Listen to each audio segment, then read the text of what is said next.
This is A's Cast Live, your comprehensive look at the Oakland Athletics. Rooker, it's a fly ball to deep center. Robert going back at the track. He will turn and watch it fly. And 29 other MLB clubs. Adolis Garcia swings on the other way. That sends Carroll back. He's at the wall. Grows. Ronald Acuna, another milestone in a truly historic season. Julio with an absolute nuke out to left field. It's Glaber Day. And like a good Glaber, Torres is there. Join us as we take you inside the baseball universe. From humidors to Stuff Plus to walk-off dingers, we have you covered. Spend your afternoon with us, only on A's Cast Live. Here's Chris Townsend. Good morning, everybody, and welcome to another edition of A's Cast Live before the A's take on the Seattle Mariners. Is that in Hohokam or Peoria, Arizona? Hohokam today. We'll be in Mesa, Arizona. Johnny is on the call. Is Vince going to be there with him? Or is Great this question. a Johnny-only game? I think it might be Vince. I don't have the broadcast schedule in front of me, but I think Vince has a lot of the home games too. So, but we will have Johnny, and Johnny will be there. A lot to get into today. We're going to have national Sirius XM host. You can't call them radio because they're on satellite.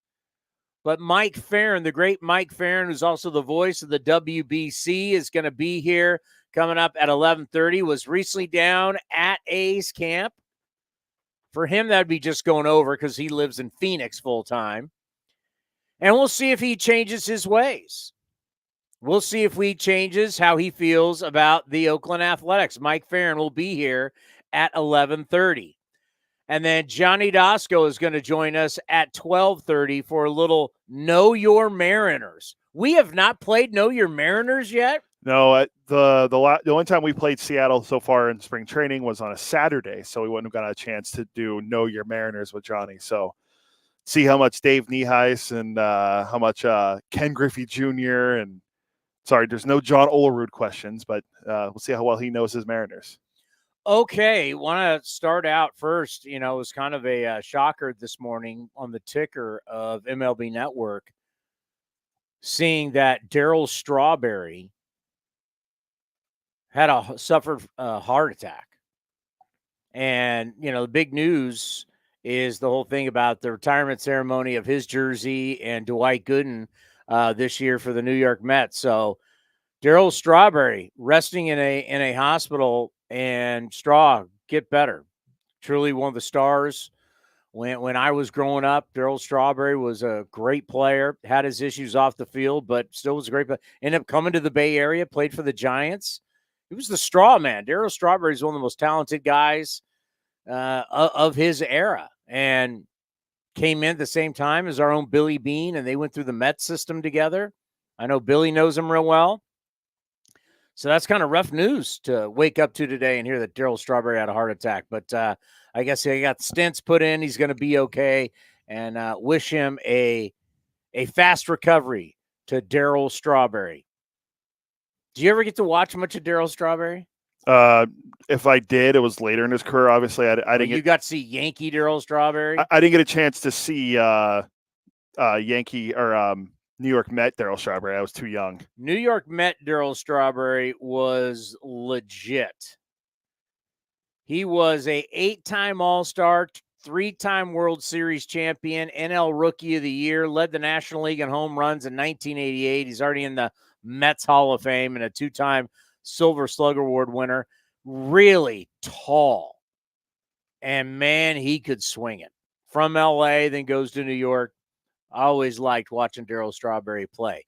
I want to open today's show up with this, because I woke up this morning, just like a lot of you do, and you get the notifications on what's going on with baseball and what's going on with not only the A's, but all of baseball. But we get the lineups now since we've been playing games.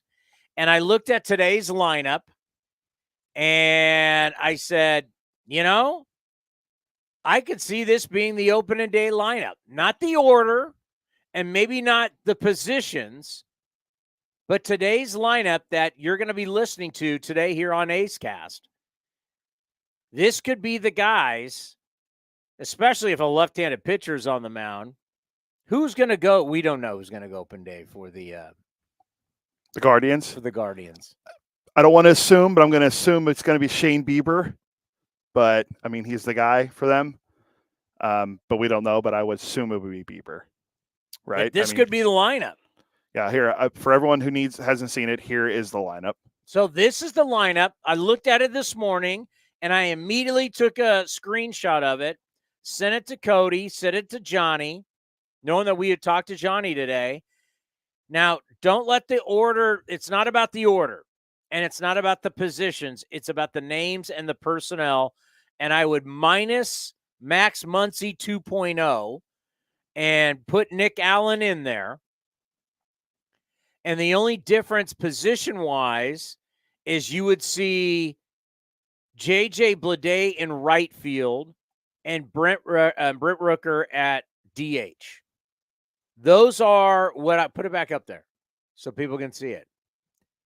Look at this lineup right here. This is what you could see as the opening day lineup. You just take Allen in for Muncy, you see down there at the bottom, and then you flip Bleday and Rooker positions. Now, the batting order, like if it was Tristan McKenzie or if it's Shane Bieber or whoever, Noda's going to hit higher in the order. So don't let the order and the positions and Max Muncy go, what's he talking about?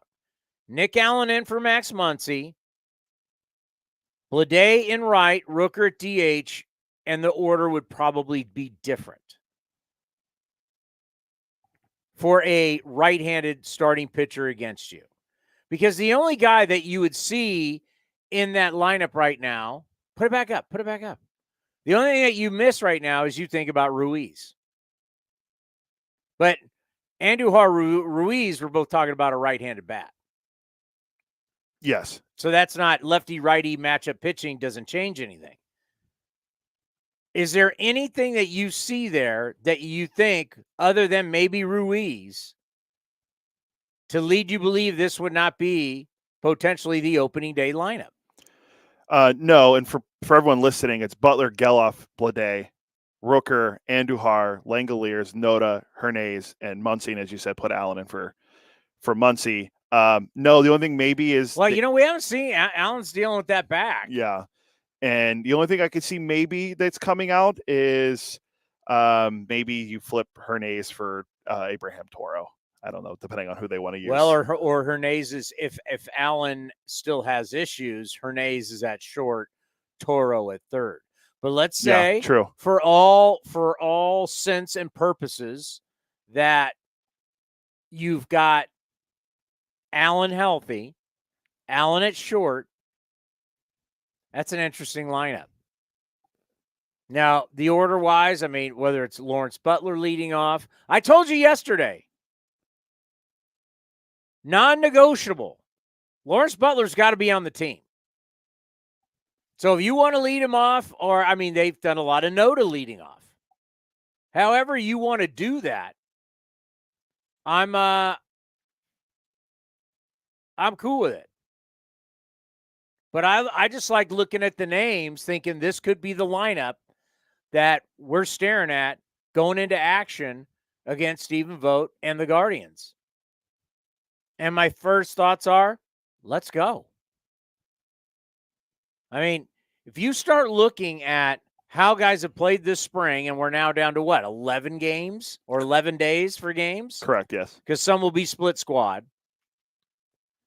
I mean, you look at Andujar, he's had a great spring. Lawrence Butler's had a great spring. J.J. Bleday has had a great spring. Ruiz has had a great spring. Yeah. Seth Brown has had a good spring. The only guy that hasn't had a good spring is Brent Rooker. Yeah, Brent Rooker has not been good. If you're looking at all the outfielders, they've all been good. They've all performed well, except for Brent Rooker, who has, I think, 4 hits and like 28 at-bats. I think it's somewhere along there. He's batting $143. I saw the one home run. It was a while ago. So we talked a lot about Brent Rooker being the guy that He's the guy that, cool breezing through this spring training versus the grind that he had last year. But that we kind of got into it with Johnny yesterday, and these are the things that you start dealing with as we get closer to it. Is like, okay, how is this roster going to look? And that's the thing, and that's why I wonder when we talk to Mike Ferrin at 10:30. These guys go in, they walk around the clubhouse, blah blah blah blah blah. They really don't know anybody, but I'm curious because I look at this lineup, and I think of size. I think of speed. I think of athleticism. It's got some power in it. It's much better defensively, which that's one thing that, like, there's no way I want Andujar and Rooker in the same outfield at the same time. It's one thing that I know we're all going to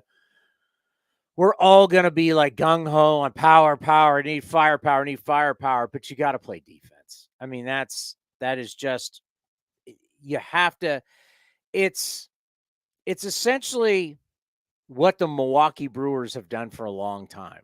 Pitched and played defense. You get offense when you get it. If you pitch and you play defense, you got a shot.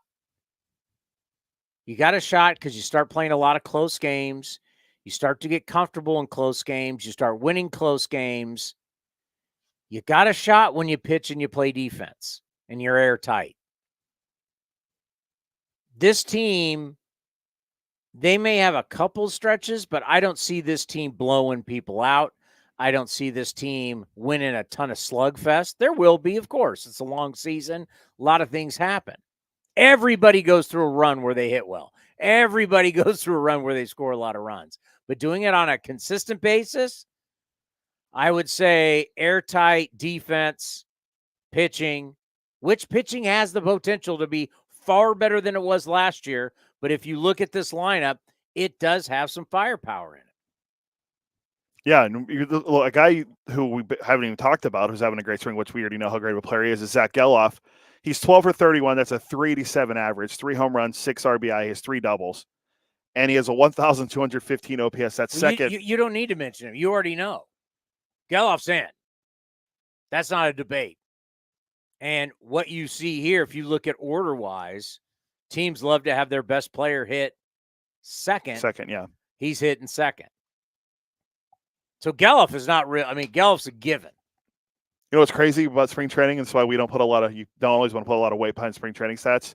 You mentioned about slugging teams with home runs. The A's are tied for first in the Cactus League play in home runs. Whenever you compete, and it doesn't matter when the games are, it's still a competition.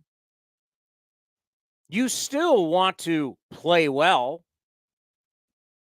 So yeah, I get it. Spring training, you don't win a ring for spring training. I still want my team to play well.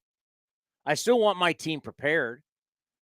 I still want my team, when you're in training camp in football and you're playing preseason games. Yeah, I've been on the sideline for preseason games. Those coaches are cursing these guys out during preseason just like it's the regular season. Because this is who you are. You're presenting who you are. Don't ever fall into the trap of, this doesn't mean anything and it's early. I've been somebody for many years who've said, don't ever put me into the camp of it's early crap. It's never early. You always want to put the best face out. You may not always win, but you want to play well. Like in golf, when you're getting ready for the majors, you want to enter tournaments to get that competition, to play in competition. Because there's a different way than playing at home on your home course with your buddies than when you get on the PGA Tour and then you play in a major. You want to be tested. You want to have the butterflies. You want to have that. So that's why you'll see great golfers like a Tiger Woods only played X amount of tournaments, but he played certain tournaments to lead up to majors to get him ready for a major. Now, was he always going to win those tournaments before the major? No, but you want to play well. You want to take, as individuals, what you've been working on, and you want to take it to the field and see that it's working. So whatever pitch you've been working on or whatever you've been doing with offensively, defensively, that you've done on the backfields, you've done in the offseason, you want to bring that to the field and see that the changes that you've made start to become more natural and that they've worked. Well, how are you going to do that? You're going to do it in spring training games. So there is a lot to be made. And all these guys, this isn't like an old veteran team where everybody has guaranteed contracts. Everybody here is fighting for a job. They're fighting for a position. Said it yesterday. And with you, when you brought up Geloff, Geloff's the one guy he's going to be there.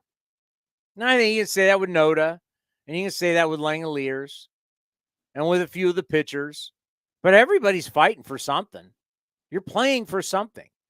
And there's guys going to be on the field on the other side for the Mariners today. They're playing for something. So whenever somebody goes, it's just a spring training game. It's just spring training numbers. Well, different situations for different people. Some guys, this spring training right here is their last chance they're ever going to get. I don't know who they are, but there are guys in camp that they came to camp, and this is their last hope. You live once in your lifetime. That's it. Now, you may come back as a butterfly. I don't know what you believe. But from a baseball standpoint, this is it. There are some guys who have worked their entire life. This is their dream. This is their job. And this is their last shot. And if they don't make it, this is it. Man, that's heavy. Think about that for a young man. And you know who always says, it doesn't matter. It's always people who don't play. That's the greatest thing. The people that always tell you when things do or do not matter are mostly people who don't play. And especially people who've never played a thing. They like to give you their opinion, and they like to tell you, well, I'm going to tell you, you know what? They're wrong. Because there's men out there right now trying to perform for their career, and their career could be over. Brent Rooker is a great example. Last year, if the A's don't take him and they take Pache, who knows where his career was going? Because he got that shot. That one moment in time, he got that shot. Ends up in an all-star game. And now has some job. I don't think he has ultimate job security, but he's got some job security. It's amazing how sports works. You think about preseason games. You may go out and have a great preseason game in football. You may get cut by the team you're playing for, but there's 31 other teams watching that tape. That's the thing. When you get that preseason basketball, you get that preseason hockey. By the way, Rangers, Devils going after it. You watched that last night? No. Oh, I forgot you're not a hockey fan. Rangers and Devils. You talk about a hockey like football is a grown-ass man's game. I believe the Rangers won that game. I know that at least. Yeah, they won. I think won 3-1. 3-1, yeah. But cheap shots, guys just getting pummeled. One dude's face is just blood. There's a towel taking him off the ice. I don't know who the Rangers guy is. It's pissing everybody off, but they will. That's the great thing about hockey, too. Okay, hot shot. You want to play tough guy now? You will have to answer for it. Unlike the fake tough guys in our sport, when you go out and you do some nefarious stuff on the ice, you will play these guys again. Like one guy for the Devils was trying to throw gloves and go after him, but the rest immediately latched onto him. This is the sport that you still bare knuckle brawl. You want to be a tough guy in hockey? They're going to test you. This isn't Rory McIlroy at the Ryder Cup getting angry and yelling at people at Jim's Bone Mackay and them shoving him into a car. Soft ass golfers. This is legit. You got a problem? We're doing it. Rangers Devils big. That's a big division showdown. I'm trying to see who the fight were, who the people were. See if I can find anything. But I'm now kind of disappointed I missed it. Was the game on TV? Was it on TNT? Or? No, I was watching Sports Center. Oh, so were you watching the Devils? Yeah. Well, there was ejections. yeah. Rangers rookie, and Matt there was Rempe. blood on the field. I mean, when there's blood and fights, and you're like, hockey is my problem with hockey, like I haven't watched the Sharks game this year. They stink. I used to love going to Sharks games. I covered the Sharks. I love hockey. I just didn't play it, so it doesn't really. But I have the ultimate respect. I mean, hockey's in a lot of ways very similar to football. Big concussion game. It's violence. If you like violence, speed, hockey's great. Doesn't translate on TV as much. When you're at the game and you're hearing the skates and the ice and the puck and dudes are slamming each other against the boards, that's a tough man's game. And they play hurt. Put it this way. They're the only sport that has a dentist on site every single game. And back when I had my talk show on 95.7 The Game, I had the Sharks dentist on, and Sharks found out about it and they weren't happy about it because they don't want you knowing. They don't want you knowing that a guy basically loses his upper teeth and has to go in and immediately have dental surgery. And, oh, yeah, he gets stitched up and everything, and they put him back on the ice. They don't want you knowing that. Yeah, there's, as you can see from over the years, guys like Brent Burns, Mario Ferraro, a lot of guys are missing teeth on the Sharks. So yeah, it's not like it just, rarely happens. It happens you more than lose you your think. grill playing that sport. Yeah. And guys, bare knuckle brawl. Hockey is a grown man's game. I have the ultimate respect for guys who play. Guys who play, even the guys who don't want to fight, they're still tough. To do that for 82 times. But once again, if you're playing in preseason hockey, preseason football, preseason basketball, or spring training, you always have to remember, and I think we don't think about this because we don't, why do we care, right? Why do we care if you're going to go sign somewhere else? But it's always something to think about that you are auditioning. Spring training is an audition. You're auditioning for 29 other teams. We watch preseason football and people going, these preseason games suck. No one cares after halftime. Well, yeah, people do. The teams do. And guys are being watched by every other team. It's a big deal. For spring training, I always like to look every year at who is the home run leader for spring training, just to see who the names are. Now, some of the names on the list this year are big name prospects and players, but years prior, there were guys like Luke Hughes of the Twins had 9 home runs. So I like following that, those kind of sets, because those are the guys fighting for roster spots and trying to make the club make. Does it hurt? Does it hurt that you're hitting bombs in spring training? No, it never should hurt. Does it hurt? Does it hurt you if you're dealing in spring training? No, you can say, "Oh, what does it matter?" Well, if it keeps me in the big leagues, that's a nice paycheck. So yeah, it does matter. Yeah, the guy guy tied for the lead right now in spring training home runs, Miguel Andujar. Yeah, what happens if Andujar what if Andujar has Rooker stats right now? He's probably not going to make the club. I don't know. I'm just saying, Andujar right now, we're sitting here saying he's going to be on the roster. What if I said Andujar is hitting $143? Yeah, it's not great. I don't think he would not be getting. He probably wouldn't get as much time in the lineup as he has. But he is. Tell me, not hitting your weight, how that worked for Jordan Diaz. Yeah. Well, he ended up hitting .83, something like that. He was 2 for 29 in spring. Now so you want to tell AAA. me, would you rather have the big league paycheck or the AAA paycheck for your family? I'll take the big league paycheck. Yeah. See, people don't think about those types of things, right? In the NFL, you play in that preseason game, someone might like how you are on special teams. They might like certain things. They could put you on the taxi squad. You're still getting a paycheck. These guys are playing for their livelihoods. I'm so we are. Let's just say this: we as the sporting public, and as the the fantasy public, fantasy players, we're very insensitive to. We're all know-it-alls, and we're insensitive that these guys are trying to make a living, and a lot of them are trying to feed kids just like you are, right? We get a little insensitive. He sucks. He's this, that guy. We get into that. You forget these guys are trying to feed and take care of people also. and you just view him as he sucks for my fantasy team. These guys are trying to earn a job. They're trying to earn a living. So you think these games don't matter? I personally don't think that, but I mean, there are people that think that. What would happen if you're down there today and you're fighting for a job? I think your family would think those at-bats matter. Yeah, as I quote the great Mark Jackson, I'd be fighting for my life. So, I mean, a lot of these guys are. I mean, this past weekend was at Bay Hill. That's Arnold Palmer's. Yeah. Arnold Palmer's famous quote, "The road to success is always under construction."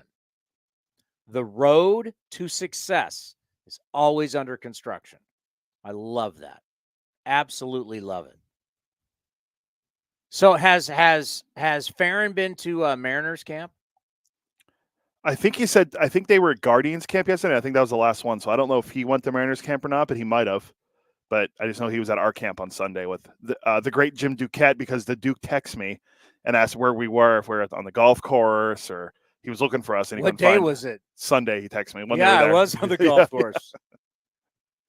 Mariners started their first half 38-42.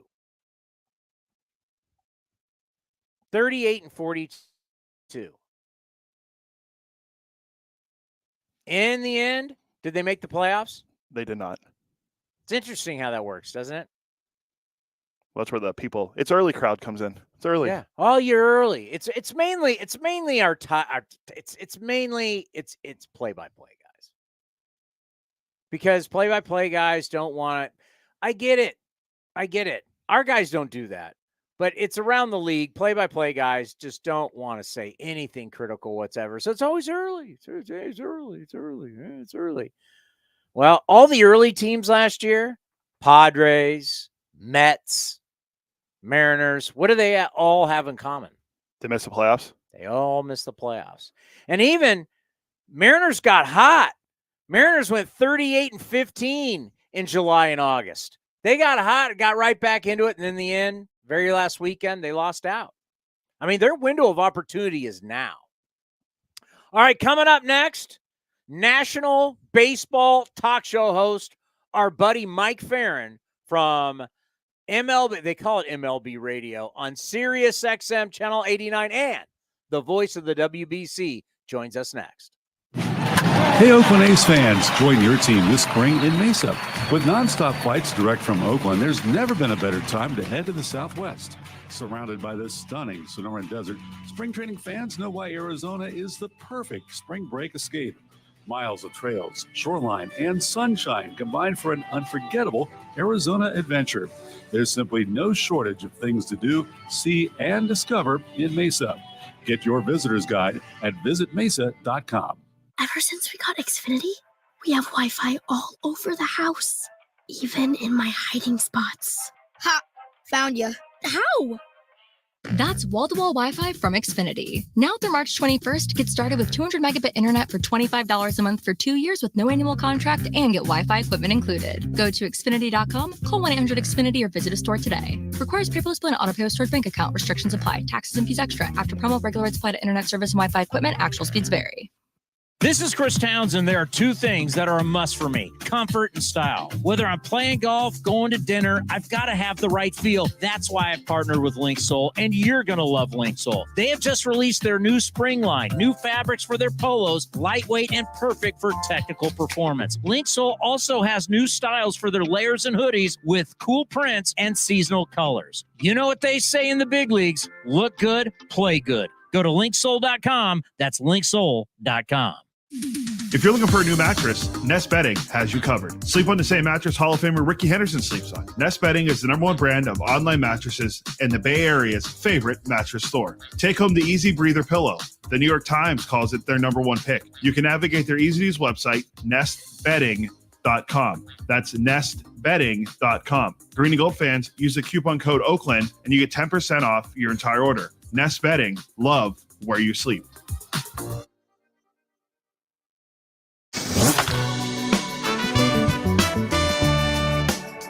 Zach Geloff joined Towny on A's Cast Live and discussed his goals for spring training. I think just keep building on what I've done and just my routines and sticking to it. I think, being on the field is super important. That's the only way you can, add to the team. So for me, it's just going to be keep building on the routines that I think I found that worked well for me last year. Keep building on them and, staying super competitive and try to have that winning, baseball player mentality every day. You can watch the full interview at youtube.com/athletics or listen at athletics.com/A'sCast.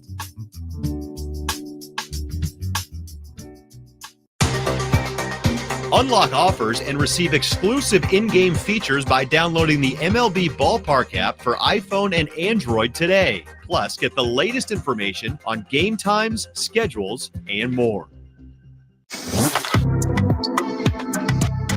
Streaming from the studio, A's Cast Live continues with Chris Townsend.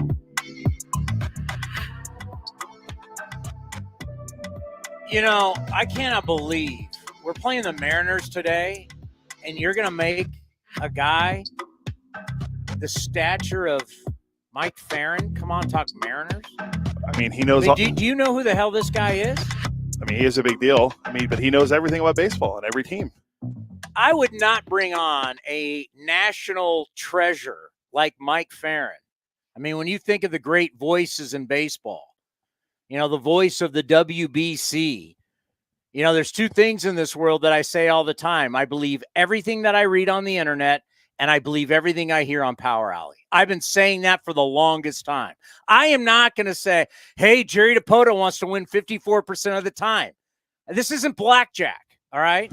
And I'm not going to sit here and go, hey, they can pitch, but they can't hit. And what's Dipoto going to do at the break? There's your Mariners preview. I am not going to embarrass this baseball treasure by talking Mariner baseball, even though A's Mariners coming up at 1 o'clock.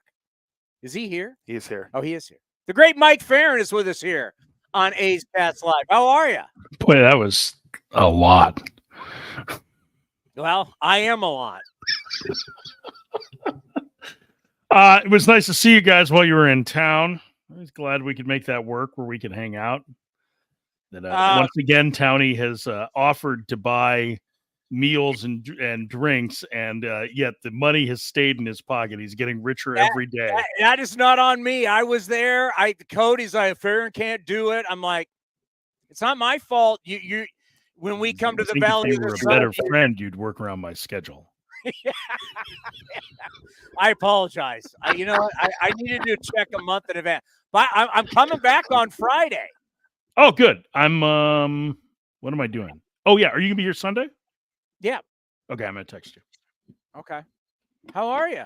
I'm good. How are you? I am doing well. I know you guys were just at A's camp, and to get serious for a moment, being down there, I got to tell you, our talent level is far better. We've got some big athletic guys. Mm-hmm. There's a lot of confidence. I'm very curious. What were your thoughts being at A's camp? I thought Ryan Noda kind of summed it up best, and I'll paraphrase what he said, but it was like, listen, we expect to be competitive and to win now. Like, we want to do this. We know we're young. He knows what everybody said about them, and they're really pretty driven, it sounds like, to prove that they are going to be a good team. Now, listen, I think it's a reach to say that they're going to be competitive for a playoff berth this season, but I think there's a very good chance that they're going to be, 15 plus wins better than a year ago, which still isn't a great record, but it's huge progress. And that's the way I think you have to view this right now, because last year was so rough. Like, if you end up let's say you end up losing, and this is, again, I hate to sound like I'm damning with faint phrase here, but if you end up with fewer than 95 losses, that's a pretty big increase and starts to get you excited. And I think that's all you have to do is look at the Diamondbacks team from 2 years ago and see them go from 110 to, what was it? They were like 89, 90 losses, and then, to an 84 win season. So I think I agree, they're far more confident. I think they have the right veterans in the rotation to both help the young pitchers and to take some of the pressure off them in Stripling and Wood.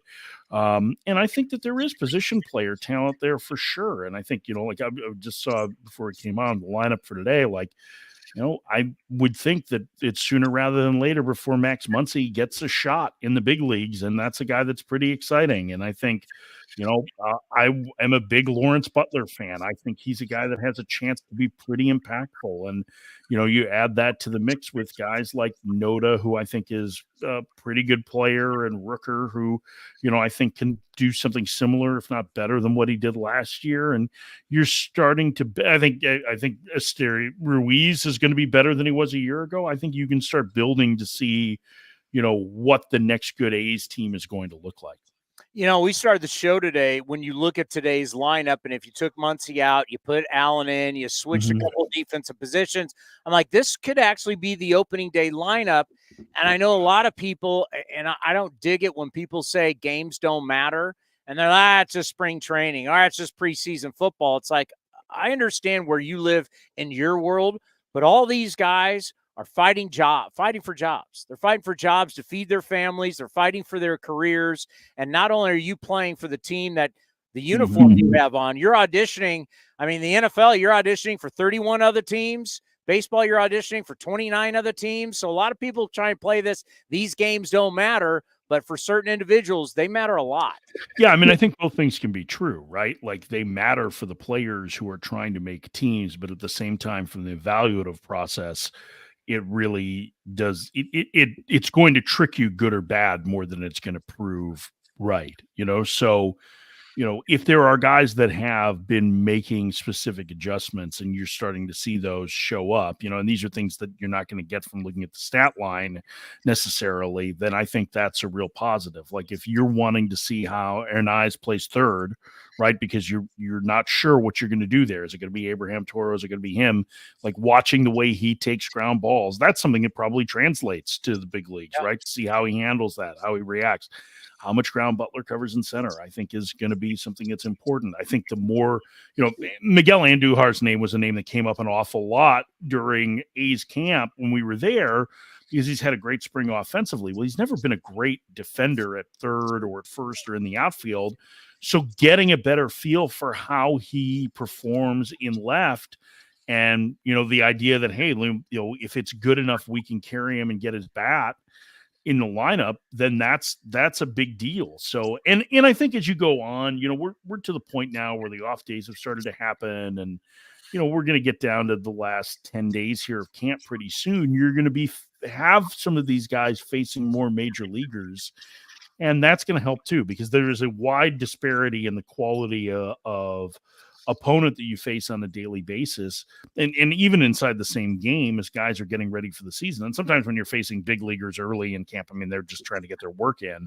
So I think there are some things to maybe be gleaned a little bit from these games, but I think more than anything, you're right. Like, for a number of these players, it's an opportunity for them to make the team, and they need to perform well in order to do that.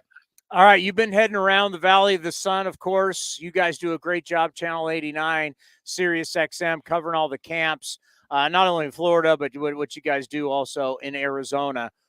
When you were traveling around, give us a perspective. What's something that you really liked, you're hot on, or something you went, uh-oh, those guys could be in real trouble?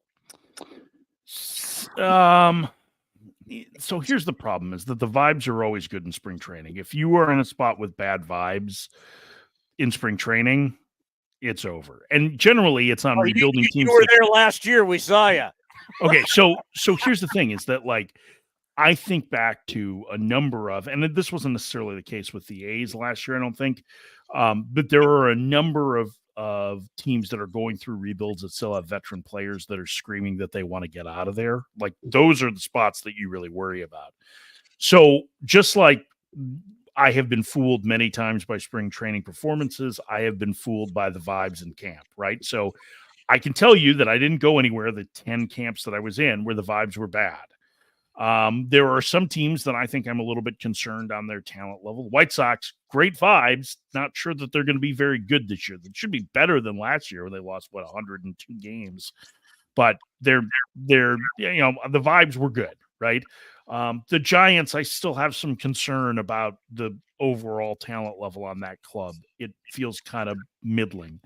And then there's places like the Dodgers, which were just like, that was an unbelievable show, just the number of people that are there covering them on a daily basis. And the Dodgers are going to be good. I know that's I'm breaking news here, Towny, that the Dodgers are going to be very good. Mark the tape, as they used to say. Mark the tape. Write this one down.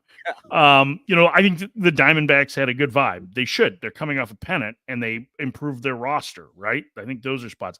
Seattle always has a good vibe in camp, and they should be a pretty good team this year. I thought the Polanco trade in particular, I think we may have talked about that shortly after that happened. That was a pretty big deal for them. So I don't know that there was anything that surprised me either positively or negatively.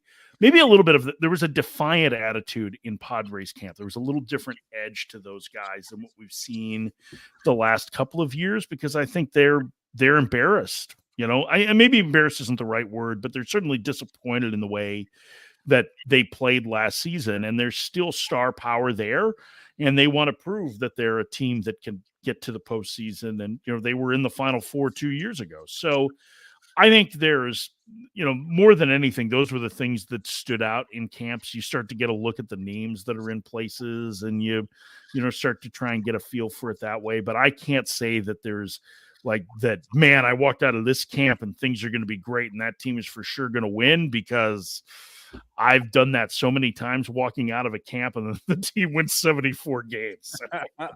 Well, I like you said with ours. I mean, I actually have a running bet with a media member here about how many games we're going to win, because everybody focuses on 50, and I go, can't remember, this is going to be 50 so bad.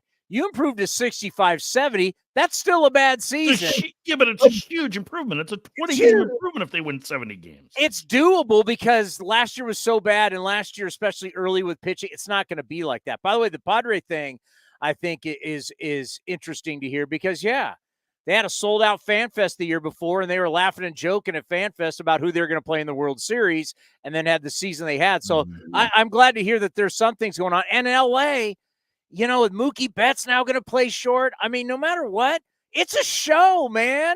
Yeah. It's a show when you take on and you know what I love about that, Mike? It's the entertainment business. And you know what? No matter what happens with the Dodgers, they're really entertaining. I mean, Shohei Ohtani is an international superstar, and one we haven't maybe had ever in baseball. I mean, it's like he gets a lot of Babe Ruth comparisons, but Ruth kind of captured the zeitgeist internationally, right? With his stardom. It's a little different time, but Ohtani is the biggest star in the world, and so everybody's going to follow the Dodgers around. Now, that doesn't change the fact that they might have some rotation depth issues, and that their infield defense doesn't look particularly good, especially with Gavin Lux dealing with throwing issues again. I think Betts will be fine at short, but Max Muncy's not a great defender at third. That's the Dodgers Max Muncy, not the current A's Max Muncy. It's the former A's Max Muncy. 1.0, 2.0. 2.0 will be at shortstop today for the A's. Yes. 2.0, same birthday as 1.0, different year. That's my favorite Max Muncy fact. But so anyway, so I think they're like, you're right. Like, I think it's great that there's that kind of attention. I think it's really healthy for the game overall. I think if you are not a Dodgers fan and you would like to see them struggle, it's probably painful to hear that, but listen, I think from a national standpoint, we want anything that draws positive attention to the game of baseball, and the Dodgers certainly do that, and they're going to have star power, and like that lineup, the top of that lineup is ridiculous. Like they're going to overcome any of their shortcomings because of the talent. Like it would be shocking to see them, not win 100 games. And really, the only year they haven't won the division in the last decade, they won 106, right? So, yeah, I think they're pretty well primed. All right. I want your opinion on this coming into today, because we addressed it yesterday. And Cody, being a huge football fan, I worked in the NFL for years. Just seeing yesterday where it's the tampering period. It's not even officially. So funny. I was making that joke about it yesterday. It was like, what do they call the officially tampering window? Isn't tampering like illegal? It like the NFL has been brilliant. When we were kids, Mike, some of these young guys won't remember, but when we were kids, you found out about who your team drafted by the newspaper. There was no show. You just woke up the next day and said, who did the Raiders, who did the Niners pick? And the NFL, well, you did, because you're so much older than everybody. I am older. The rest of us had television, so. But it's like the NFL is brilliant. We've got a combine that no one knew about now. We televise this, the draft, but Cody and I made the point yesterday. Our top 2 pitchers haven't signed yet, and Snell and Monty, and yet the NFL is taking over the world with not even real signings yet. Yeah. Can we change this? Could we ever get to a point where we should make I understand the winter meetings, if we could do something. The winter meetings are about Mike Ferrin and his connections in the bar. I get it. But if we could do something to make our free agency somewhat similar to not have these players. Look how long it took Machado. Look how long it took Harper to sign. I mean, the fact that our 2 best pitchers haven't signed yet, and it's what, March 12th? I mean, like, the problem with what happens in the capped leagues is that it's a little bit like eating a bag of potato chips, right? Like, it feels really good while it happens, but then as soon as you're done, you're still hungry. And that's kind of what free agency is like in the NFL and NBA. It lasts an hour and a half, right? Yeah. It's like all of a sudden it's done and you're like, okay, great. Well, what do we do for the next several months? So I don't necessarily like their system better. Do I wish that we had the best players? No, I don't. I mean, I host a talk show about baseball every day. Are you telling me that I'm going to have to sit around and twiddle my thumbs for 3 months? No chance. I think, one of the issues is that we have 2 kind of polarizing free agents. There is Montgomery has been a very good pitcher. Do not get me wrong, but I think his postseason performance may have set up expectations that were different than the type of pitcher that he is. Which is like if you're paying for players based on postseason performance, it's what was it? Larry Brown, wasn't that who signed with the Raiders right after he was the Super Bowl MVP and wasn't very good? Right? Baby. Yeah. So I mean, like I think that's. That's one of the things that you work with. And with Snell, it's like he's had 2 great seasons where he's won the Cy Young Award and everything else has been okay. And obviously the walk total is high. And so there's a disconnect between what teams are willing to pay and where, they view themselves in the market. I am not a fan of the idea, just on principle, of creating deadlines, arbitrary deadlines, because I think the only people that benefits are the owners, because then players are forced to be backed into a corner to make a deal. I would like an equitable system, one where the players and the owners are able to find balance in that. And I think this system actually does it pretty well. And choosing this season, when there's a couple of free agents that are left is, just taking it by itself doesn't give you a full idea of the picture. When the previous years, even in the non-lockout year, we have seen the premium free agents go off the board. I mean, I think there are some other levers that are being pulled with the regional sports networks and the uncertainty with those that are undoubtedly having an impact from ownership side. But it's just like I don't think it's going to be right in the end. Still don't know what happened the year when Harper and Machado were free agents, and like there were a ton of great free agents that year and they didn't sign. Generally, we see it happen earlier. But I'm not sure that using this free agent class as a marker for what should change is a good idea. If it happens next year in a stronger free agent class, then I think it's something that might be worth discussing. But again, I don't think that there are 2 things the players are not going to agree to any more restrictions on their earnings than what they already have. It's why we're not going to have a salary cap. Like not to mention the salary cap is kind of a red herring anyway, but they're not going to agree to it because it restricts their ability to find work and to be compensated for it. And the people that it benefits the most are the ones who are writing the checks. And that's the reality of it. Play-by-play for you, college baseball. What do we got coming up for you? Where can we find you? I'm actually doing a bunch of fill-in for the Diamondbacks this spring, so I've got a couple of games theirs this week. In fact, I think the A's are playing them this week. The D-backs? Just filling in. They just I'm a bad penny man. You know that. Wow. I like it. So I want to say Thursday I've got the game against the A's. The Phoenix rises from the ashes. Well, it is Phoenix.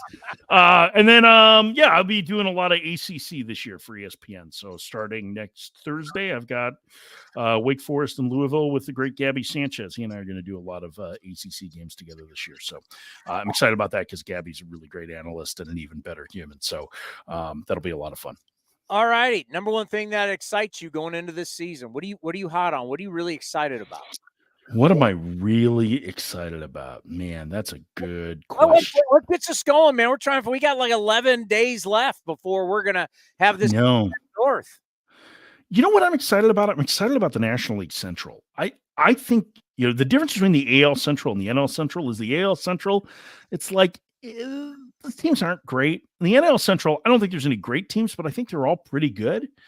And I think it could be a really tight race 1-5. Injuries could obviously change that, and maybe it doesn't end up, playing out that way. But as it stands right now, I think Pittsburgh has a puncher's chance in that division because there isn't a great team. And O'Neal Cruz has homered 4 times in his last 6 at-bats. And again, I'm not going to get excited about spring training results, but he's healthy. And I think that guy's a difference maker. And I think Pittsburgh's got pitching that's coming. And, as much as the Reds are an exciting team and they really was in their camp, they're really exciting. They're going to be fun. The Cubs are pretty good. The Brewers are still pretty good. The Cardinals certainly are going to get more certainty out of their rotation and should be one of the better offenses in the league. I think the National League Central has a chance to be a really, really fun race, top to bottom. And I hope that plays out because I think that would be really cool to see, 4 or 5 of those teams separated by just a handful of games throughout the course of 6 months would be awesome. Yeah, look, a lot of people didn't want to pay attention to us out west. I know you did, but a lot of people east didn't care. Our division came down to the last weekend. It was great. It was with great. 3 teams involved. Yeah, I mean, it's and I think the top 3 teams are pretty good in that division too. The Angels need a lot to go right, but I think the top 3 in Seattle and even with the injuries with Texas and Houston is still good. They're going to be that's going to be an interesting race. I mean, I think the tops of the divisions, the AL East, the Cole potential injury, Gerrit Cole going to get multiple looks at his elbow, Aaron Judge having an MRI, although he says he's fine. The Yankees are really dependent on their star power. That could throw that entire division into chaos too. So, yeah, there's 11 days to go, or what, 2 weeks and 2 days away from when everybody opens outside of the Dodgers and Padres. I'm just excited to get games back going because I'm tired of talking about things that aren't games. Just a big hole in our lives. No WBC and no Mike Ferrin this offseason. We need that more often. I mean, I'm still here. You know how to get a hold of me. I know, but just, I'm usually sitting in front of my computer. So all you have to do is be like, hey, can you jump on? And I'll probably be like, yeah, no problem. Hey, you're the best. Your guys' show, I say it all the time. We listen to it every day. Cody's stealing from it all the time. We appreciate everything you do. I appreciate you. It's good to see you guys. Check your text messages. I'll see you. I'm assuming is your dinner this weekend? Yeah. Okay. On Sunday. I will then see you down in the Valley of the Sun. Nice. Take care, buddy. Be well. All right, buddy. Bye, Cody. The great Mike Ferrin right here on A's Cast Live, the Power Alley with him and the Duke, Jim Duquette. It is from a national perspective, is by far the best baseball talk show. No offense to anybody else. I listen to all their shows. I think they do a great job. I think Eduardo and Steve Phillips do a good job. I like Spilly and CJ. They all do, but Ferrin and Duquette have been together for a long time, and I think their show is top notch.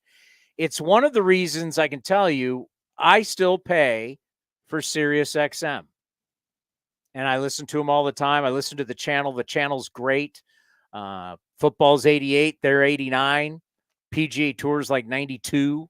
I mean, we listen to them all. Hockey. We listen to NASCAR on the way. My NASCAR guy, I don't remember his name, but he's a nut job, but he's great. Because there's always a problem in racing. I'm telling you right now, if they've got to fix this in Darlington this weekend. If they don't fix this weekend, I'm telling you right now, it's an embarrassment. It's embarrassment for racing. It's embarrassment for NASCAR. I mean, this guy's got a problem with something every day. Every day there's an issue in NASCAR. It's the entertainment business, right? His NASCAR show is about real stuff, but it reminds you of wrestling. Wrestling, there's wrestling on Sirius XM as well. Busted Open is a but great I'm saying, show. But there's always something going on. They always have new storylines in wrestling. But this guy on the NASCAR channel, whenever we flip it over, just listen to it, it's hilarious. He's got an issue every day with some team, some car, some track, some rule. It's like, can you really have this much drama in NASCAR? They only race on the weekends. Would you say it's Dave the Godfather Moody? Yes, that's it. Would you say he's the greatest talk show host ever? Is he the Mad Dog Chris Russo of NASCAR? I don't think even Mad Dog even touches him. I mean, this guy is selling drama. As I always joke, I like to sell hope and worry. That's what I do. I sell hope and worry. He sells worry every single day. He's got an issue. I didn't realize you could have this many problems in race. I mean, you just turn left, right? Yeah. Go fast and turn left. What else are you doing? Yeah. But speaking of worry, this came out during the interview from Martin Gallegos, who covers the Ace for MLB.com. No, I don't want any worry. Aledmys Díaz had a setback while running the bases and is now dealing with a calf strain per Mark Kotze. Okay. So groin now calf. I am going to spin this into a positive. And we never want to see anybody get hurt. Coming up next, when's Johnny? Not for another half an hour. All right, coming up next. How do you spin a bad story and come up with a positive to where it really works for everybody? I'll do it next right here on A's Cast Live. Hey, Oakland A's fans, join your team this spring in Mesa. With nonstop flights direct from Oakland, there's never been a better time to head to the Southwest. Surrounded by the stunning Sonoran Desert, spring training fans know why Arizona is the perfect spring break escape. Miles of trails, shoreline, and sunshine combined for an unforgettable Arizona adventure.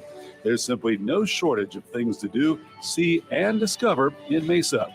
Get your visitor's guide at visitmesa.com. Nestled in the hills of San Jose, minutes from Silicon Valley, Cinnabar Hills Golf Club offers 27 holes of championship golf, first-class pro shop, practice facility, and great food in the grill. This time of year also means family and business get-togethers. Let the folks at Cinnabar Hills make your event unforgettable while enjoying their award-winning venue. It's all there for you. Championship golf, a great space for any events, and incredible food. See it all at CinnabarHills.com. That's CinnabarHills.com. This is Chris Townsend. There are two things that are a must for me: comfort and style. Whether I'm playing golf, going to dinner, I've got to have the right feel. That's why I've partnered with Linksole, and you're going to love Linksole. They have just released their new spring line, new fabrics for their polos, lightweight and perfect for technical performance. Linksole also has new styles for their layers and hoodies with cool prints and seasonal colors. You know what they say in the big leagues: look good, play good. Go to linksole.com. That's linksole.com. If you're looking for a new mattress, Nest Bedding has you covered. Sleep on the same mattress Hall of Famer Ricky Henderson sleeps on. Nest Bedding is the #1 brand of online mattresses and the Bay Area's favorite mattress store. Take home the Easy Breather pillow. The New York Times calls it their #1 pick. You can navigate their easy-to-use website, nestbedding.com. That's nestbedding.com. Green and Gold fans, use the coupon code Oakland and you get 10% off your entire order. Nest Bedding, love where you sleep. Ever since we got Xfinity, we have Wi-Fi all over the house, even in my hiding spots. Ha! Found you. How? That's wall-to-wall Wi-Fi from Xfinity. Now through March 21st, get started with 200 megabit internet for $25 a month for 2 years with no annual contract and get Wi-Fi equipment included. Go to Xfinity.com, call 1-800-XFINITY or visit a store today. Requires paperless bill and auto-pay with stored bank account. Restrictions apply. Taxes and fees extra. After promo, regular rates apply to internet service and Wi-Fi equipment. Actual speeds vary.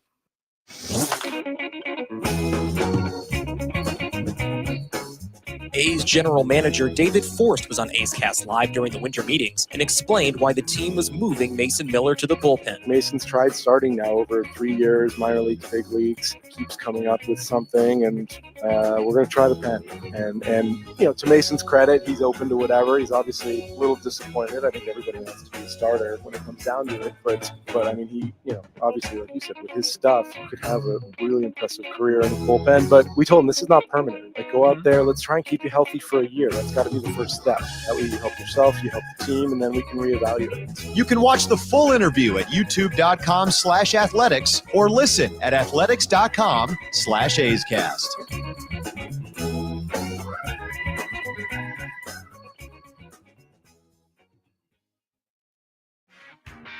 If you're looking for a great place to eat and watch games, go see our friends at the Chicken Pie Shop of Walnut Creek. The Chicken Pie Shop is one of the hottest restaurants in Walnut Creek. You're not going to find a better menu, and come try the world-famous chicken pie that has been served in Southern California for 86 years. Spacious indoor and outdoor dining, perfect for your next private party or corporate event. Don't forget free parking. For more information, go to chickenpieshopwc.com. That's chickenpieshopwc.com.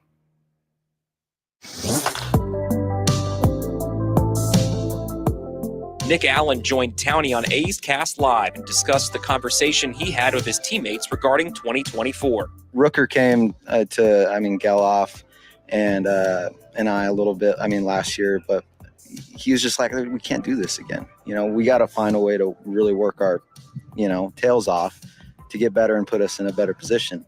And then, Zach and I always talk about, we were like, sink or swim, especially in our division, so we got to find a way to make it happen. Else, it doesn't happen. So that's just I think that's hopefully going to be our motto, but we just got to obviously take it day by day and just keep getting better. You can watch the full interview at youtube.com/athletics or listen at athletics.com/A'sCast.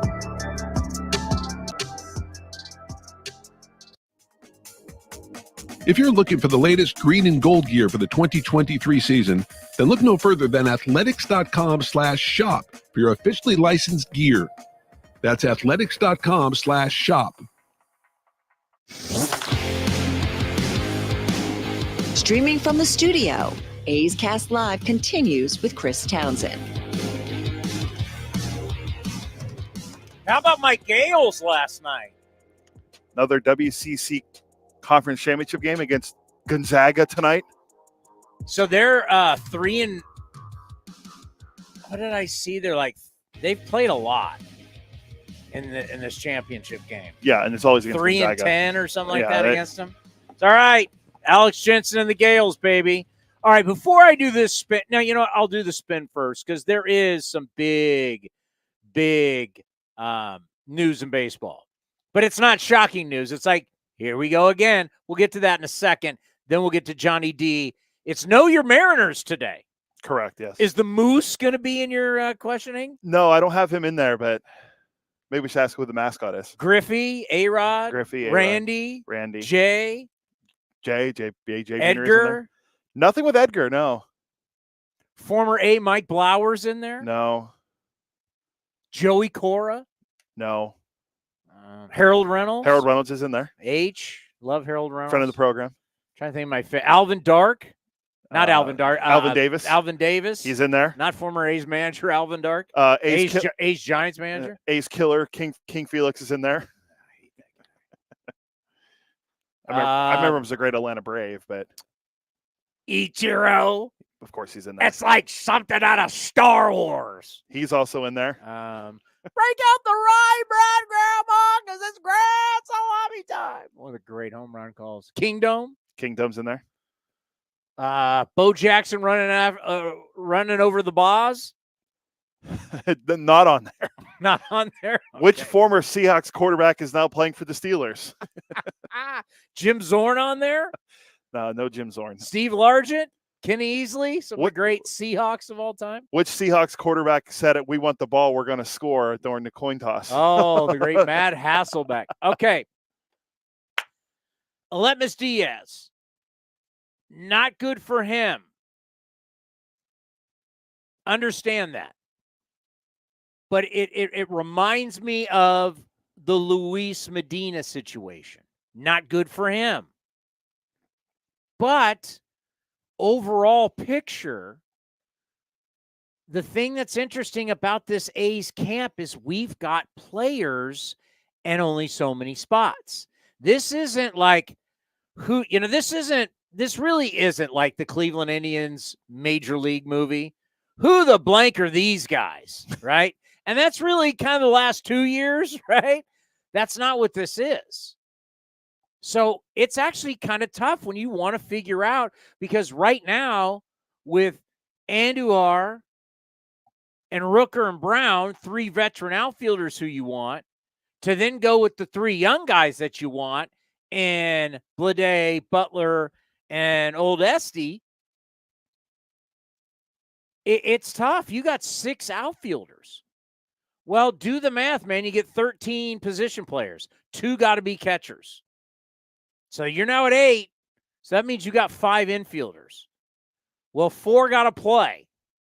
You got to have a short, with your shifting, no shifting, you got to have a third, short, second, and first. So that's 4. So you're going to have 1 bench guy.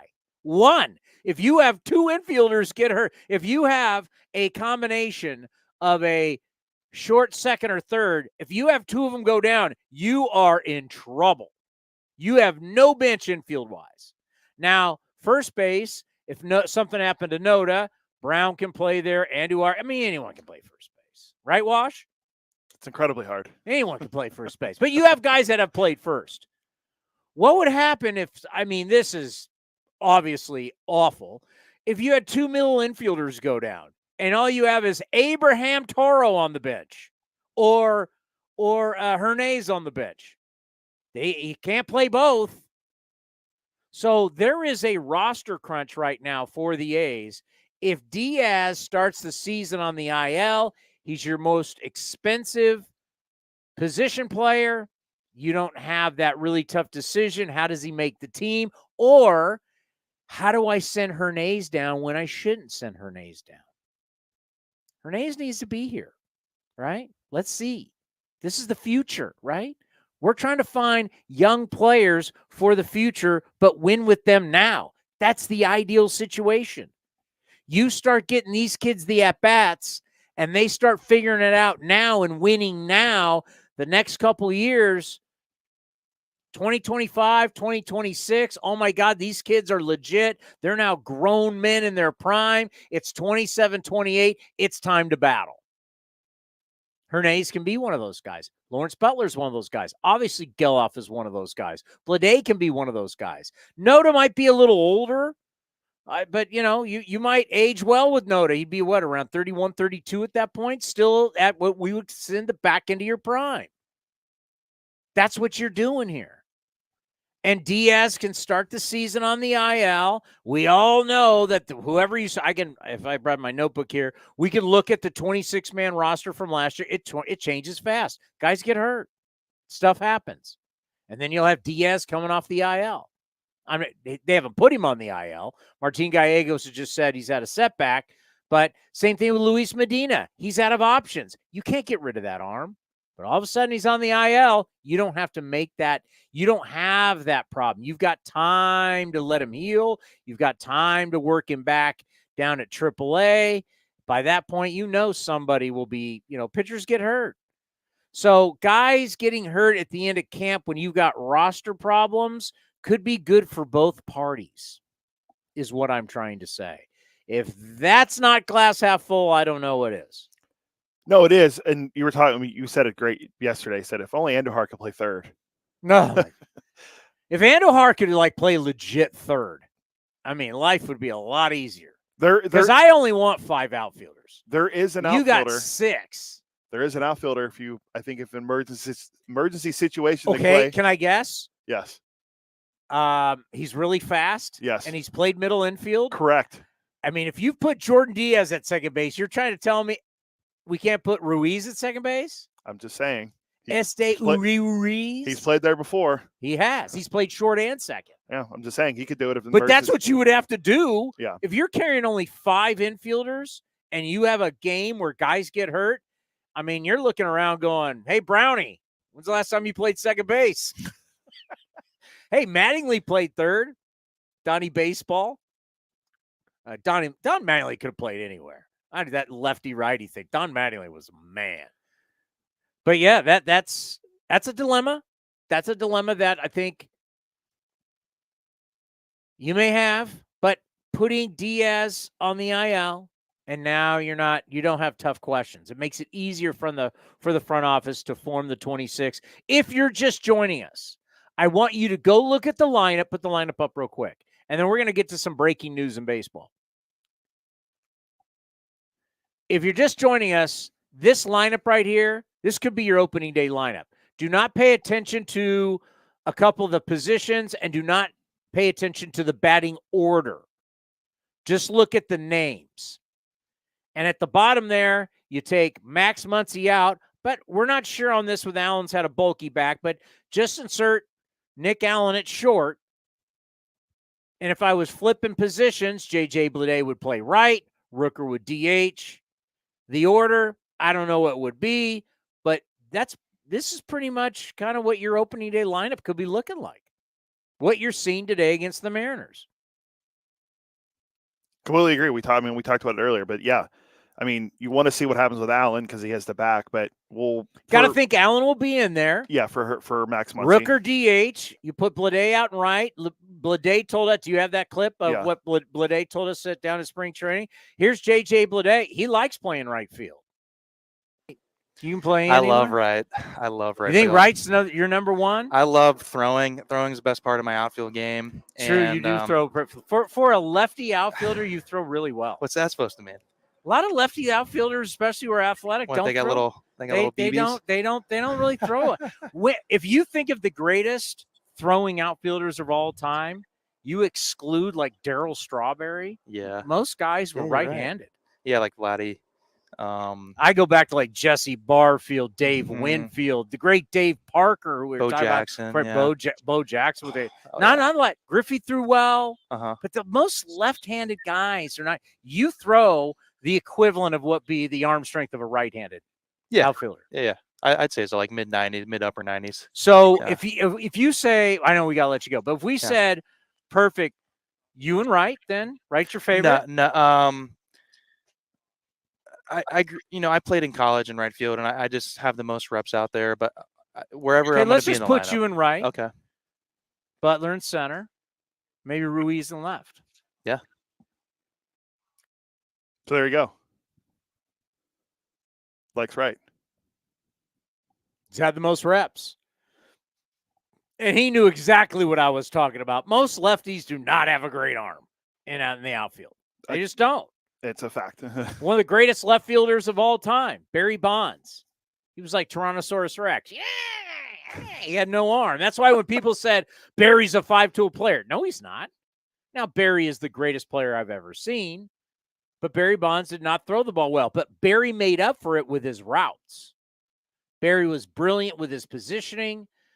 I know it's always tough to talk great about Bonds, but it is true. You have to take Bonds was brilliant. Bonds is, I don't know if there's a better player that we've ever seen. I mean, Bonds was brilliant. And Bonds, came up as a center fielder, but he had, you put him out in left and he won all those gold gloves. He robbed home runs, but his positioning was so good. He cut off balls and kept people from getting doubles, even though he could throw out Sid Bream, for God's sakes. So Barry was not a 5-tool player because a 5-tool player can throw. But yeah, most lefties don't have great arms. J.J. Bleday has a good arm. So J.J. Bleday in right field. I'm excited. I am to watch a lot of these guys continue to grow.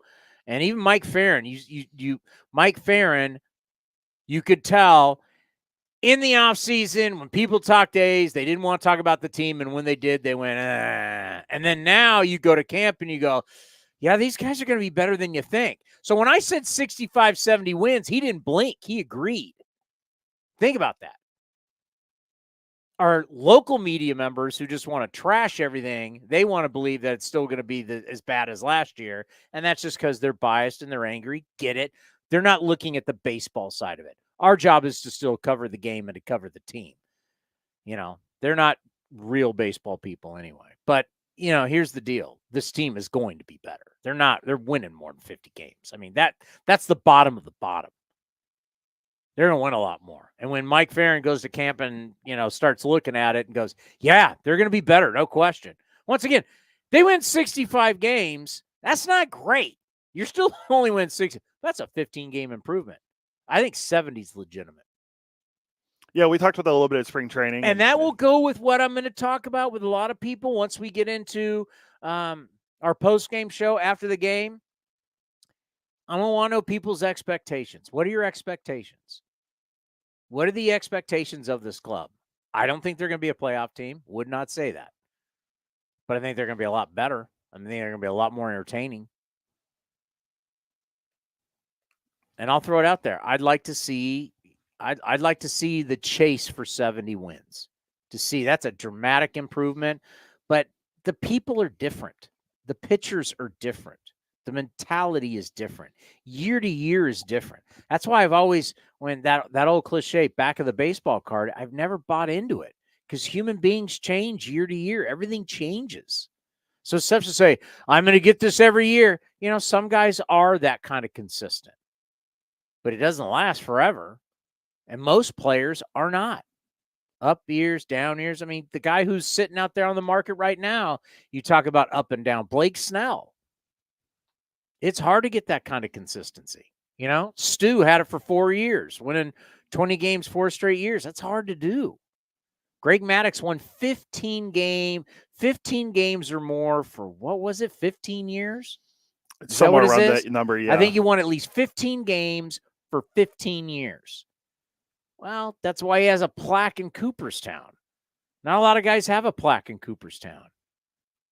Yeah, you're right. It's won at least 15 games for 15 years. And it is, yeah. From 1988 to 2006, every year he won at least 15 games. Oh, no, sorry. There was a 13. Sorry. So it was from 88 to 2004. How many years is that? That would be what? Is that 18? No, 16 years. 16 years. He won at least 15 games a year. He was averaging a 17-9 season with a. Doesn't do the ERA on here, right? No, that's 34 games started, by the way, too, and averaging 235. So innings. for 16 years, Greg Maddux averaged 34 starts, 17-9 record with an ERA of what? It doesn't do the ERA, but his ERA over that time was 2.83. Back of the baseball card. I'll give it to Greg Maddux, but most people, man, I mean, it varies. Stuff varies. All right, breaking news in baseball. If you haven't been following what's going on, I'm not shocked by this, but like Cody was like, oh my God. I'm like, you're shocked by this? So go ahead. Tell him the breaking news, and then I can have the reaction like, I'm not shocked. Well, it's shocking because this guy's been healthy his entire career, but where have I heard that before? It's come out, and Ben Verlander of Fox Sports has it out there, but he has a small blurb from it looks like a press release, but it says it'll be 2 to 3 days before the Yankees. Well, first you got to say what happened. Oh, Gerrit Cole had an MRI on his right elbow. So Gerrit Cole has discomfort. Yeah. He's not healing properly after each start, is what Aaron Boone was saying. Discomfort in his right elbow, and he's in year 5 of a 9-year deal. Correct. A lot of money left on the deal. So Ben Verlander tweeted it out. You can find it if you want to find it. It's at Ben Verlander. It'll be 2 to 3 days before the Yankees know for sure. Cole's MRI is being distributed to specialists for second and third opinions. If club officials were privy to preliminary diagnosis on Monday, they kept a tight lid on it. So Gerrit Cole dealing with right elbow tightness or soreness, sorry. And you want me to say what? Oh no, I can't believe that happened. I'm just shocked because I've never seen him really. Oh no, I cannot believe another pitcher who's a max out guy, as great as he has been. And last year he was number 1 in almost every category and won the American League Cy Young, now has elbow issues. Am I shocked? You were no. Not. Yeah. There was another injury today, too. And he's going to have Tommy John surgery probably. Am I shocked? No. Well, we saw Giolito yesterday. He's having some elbow surgery. So he's out, and then he just signed that deal with the Red Sox. And then Jason Stark, the Hall of Famer, tweeted earlier today that the Rays say Taj Bradley, one of their best starting pitchers, was scratched from his start today with pectoral tightness. He's getting an MRI. That's a pec. That's right here. Could still be damaging. I just saw him pitch. Watching the, MLB Network's running games all day long. So I'm just watching these games, and I saw him pitch the other day. There was another guy. That's a pec, and that to me is like, oh, okay. A pec will heal. Yeah. And then the other guy we saw hurt, I don't forget what the injury was. I saw it on MLB Network when we were watching before the show. Alek Manoah, who's trying to rebound from his disastrous seen at a buffet. He's hurt too. I forget what his injury is though. Oh wow, really going there too soon. He's trying to bounce back from disastrous 2023 season. He's the modern day Pablo Sandoval. Well, That's never good. It's never a good thing. That's never good. That is never good. But yeah, I keep checking Twitter to see if Blake Snell's going to sign with the Yankees. Gerrit Cole goes out for the Yankees. Now, it's funny. I laugh. I do it every year because I'm a dinosaur and I buy these magazines. I love my magazines. Who did they predict to win the American League? I can go right back to it. Here we go. Their prediction, AL Manager of the Year. It's your good friend. Cashy? No. Brandon Hyde. The guy that I punched out in college. American League East? No. AL Manager of the Year. AJ Hinch. AJ Hinch. Remember that, AJ? When I beat Stanford? AJ Hinch, AL American League Manager of the Year. AL Most Valuable Player. Juan Soto. This is such a Yankee hack list. AL Cy Young Award winner. Gerrit Cole. No. Oh, Kevin Gausman. Okay. AL Rookie of the Year in our division, by the way. Great name. Could have been like in Tombstone, the movie. Wyatt Langford. He's killing it in spring training, by the way. Wyatt Langford. He could have been it. I mean, he could have been right next to Clint Eastwood. Wyatt. That's a great name. It is. It's very popular for kids now. Is too. it? Yeah. I love that. Well, the name Wyatt Langford. He just it sounds like a gunfighter. And he's on the Rangers. So yeah, it's perfect. It's perfect. It's like my guy down in Anaheim. Logan O'Hoppe. Logan O'Hoppe. Logan, contact me. Let's put an Irish pub together. We'll make some money. St. Patty's Day coming up. Wyatt Langford. How you doing? I'm Wyatt. I love it. AL Rookie of the Year pitcher. What division? Ricky Tideman. Tideman? Yeah, he's one of the top prospects in baseball, yeah. AL division winners. Who do you think they have in the Central? Twins. Tigers. In the West. Mariners. In the East. Yanks. Who do you think they have AL champ? Yankees. They got the wild card as Jays, Orioles, Rangers. Gerrit Cole goes down. If this is Gerrit, and I hope to God he's not because he's brilliant to watch. If he's out for the year with Tommy John, man. Well, apparently this doesn't put them out on Carlos Rodon, where you at, my friend? Oh boy.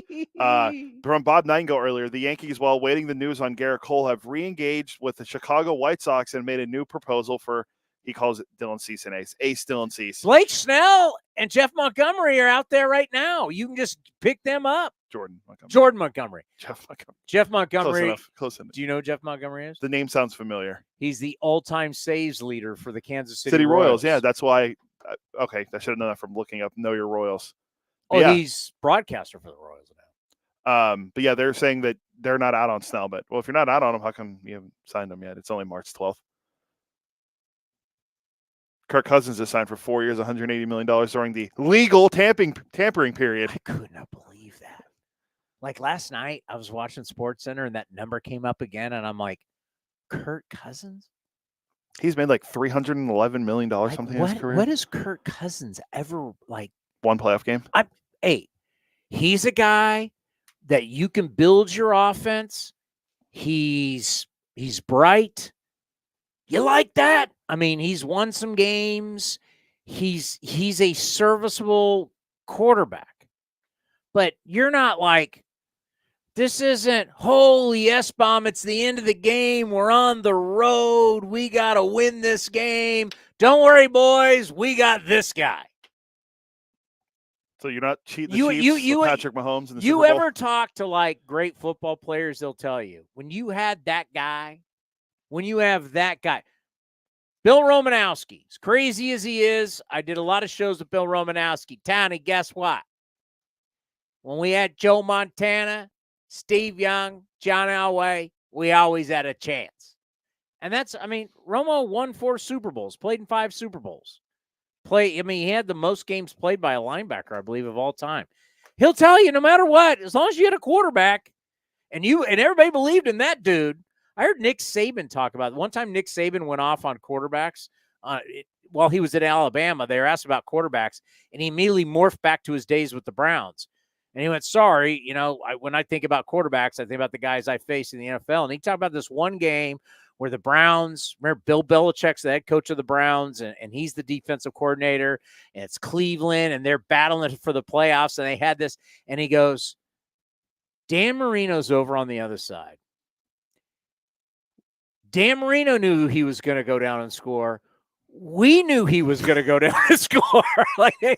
Dan Marino's prime, right? He's got the ball at the end of the game. Boop, boop, boop, boop, boop. Dolphins score. They won. And it's a great, you see it on YouTube. It's Nick Saban got asked about great quarterbacks, and it was supposed to be about college.